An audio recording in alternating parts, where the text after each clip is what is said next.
അപ്പോൾ ഇന്നത്തെ വീഡിയോ ഒരു വെറൈറ്റി കിളിമീൻ കറിയാണ്. അപ്പോൾ ഡ്യൂട്ടിയൊക്കെ കഴിഞ്ഞ് ഞാൻ വന്നതേ ഉള്ളൂ. അപ്പോൾ നിങ്ങൾ ആരെങ്കിലും കുളിച്ചിട്ട് മീൻ വെട്ടുന്നവരെ കണ്ടിട്ടുണ്ടോ? ഇല്ലെങ്കിൽ ഇത് ഇപ്പം കണ്ടോളൂ. അപ്പം ഈ മീനിൻ്റെ പേര് കോട്ടയത്ത് പറയുന്നത് കിളിമീൻ എന്നാണ്. എനിക്കറിയാവുന്ന പോലെ ഞാനത് വെട്ടിക്കഴുകി വൃത്തിയാക്കി എടുത്തിട്ടുണ്ട്. ഇനി നമുക്ക് നേരെ എങ്ങനെ ഉണ്ടാക്കുന്നതെന്ന് നോക്കാം.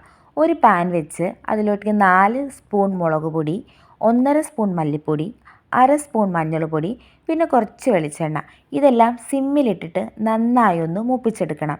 ഈ പൊടിയുടെയൊക്കെ ഒരു പച്ച മണം മാറി വരുമ്പോഴേക്കും നമുക്കതൊരു മിക്സിയുടെ ജാറിലോട്ട് മാറ്റാം. ഇനി നമുക്ക് അടുത്തതായിട്ട് വേണ്ടത് കുറച്ച് തേങ്ങയാണ്. അതായത് ഒരു കൈപ്പിടിയിൽ കുറച്ച് തേങ്ങയും കൂടി നമുക്ക് ഈ പൊടിയിലോട്ട് ചേർത്ത് കൊടുക്കാം. എന്നിട്ട് നമുക്ക് കുറച്ച് വെള്ളവും കൂടി ചേർത്ത് നല്ലോണം നല്ല ഫൈൻ പേസ്റ്റ് പോലെ നമുക്കിത് ഇതുപോലെ ഒന്ന് അരച്ചെടുക്കണം.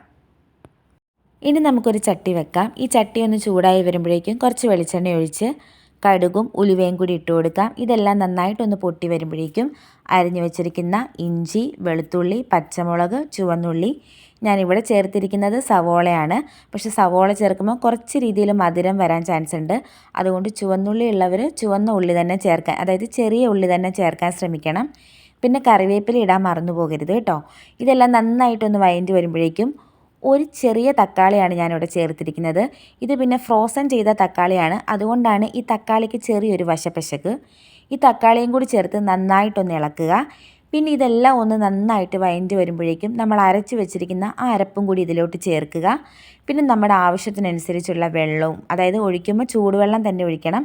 ചൂടുവെള്ളവും കുറച്ച് ഉപ്പും കൂടി ഇട്ടിട്ട് ഇത് നന്നായിട്ടൊന്ന് തിളച്ച് വരുമ്പോഴേക്കും നമുക്ക് ആ മീൻ കഷ്ണങ്ങളൊക്കെ അതിലേക്കൊന്ന് ചേർത്ത് കൊടുക്കാം.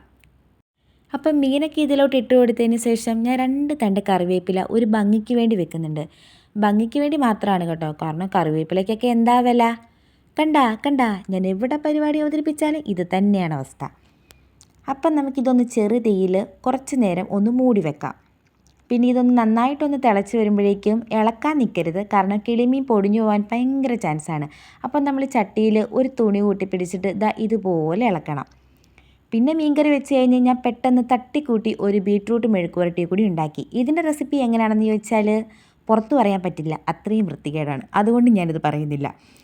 പിന്നെ ഒരു വീഡിയോ ഞാൻ എടുക്കാൻ മറന്നുപോയി, മീൻ വറുക്കുന്നത്. അപ്പോൾ പെട്ടെന്ന് തന്നെ ചോറും മെഴുക്കുവരട്ടിയും മീൻ വറുത്തതും മീൻ കറിയൊക്കെ കൂട്ടിയിട്ട് അടിപൊളിയായിട്ട് ചോറ് കഴിച്ചു. അപ്പോൾ ഈ ചോറ് കഴിച്ചപ്പം ഏകദേശം 12 മണിയോളം ആയിട്ടുണ്ട്. എന്നാലും നമുക്ക് ഫുഡല്ലേ മുഖ്യം. പിന്നെ എന്നെ അടുത്തറിയുന്ന ആൾക്കാർക്കറിയാം, ഫുഡ് കഴിഞ്ഞിട്ട് എനിക്ക് എന്തോ ഉള്ളൂ. നന്നായിട്ട് ഫുഡ് കുക്ക് ചെയ്യാനും അത് നല്ലോണം ആസ്വദിച്ച് കഴിക്കാനും എനിക്ക് ഒരുപാട് ഇഷ്ടമാണ്. ഒരു കാര്യം വിട്ടുപോയി, ഞാനത് എഡിറ്റ് ചെയ്തപ്പോഴാണ് ശ്രദ്ധിച്ചത്. ഞാൻ ഈ കറിയിൽ കുടംപുളി ചേർത്തിട്ടുണ്ട്, പക്ഷേ അത് വീഡിയോ ക്ലിപ്പ് ആഡായിട്ടില്ല.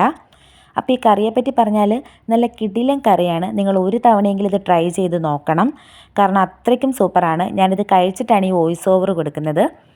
അപ്പം ഗൈസ്, ഇന്നത്തെ എൻ്റെ വീഡിയോ ഇത്രേ ഉള്ളൂ. വേറൊരു വീഡിയോയിൽ കാണാം. ബൈ.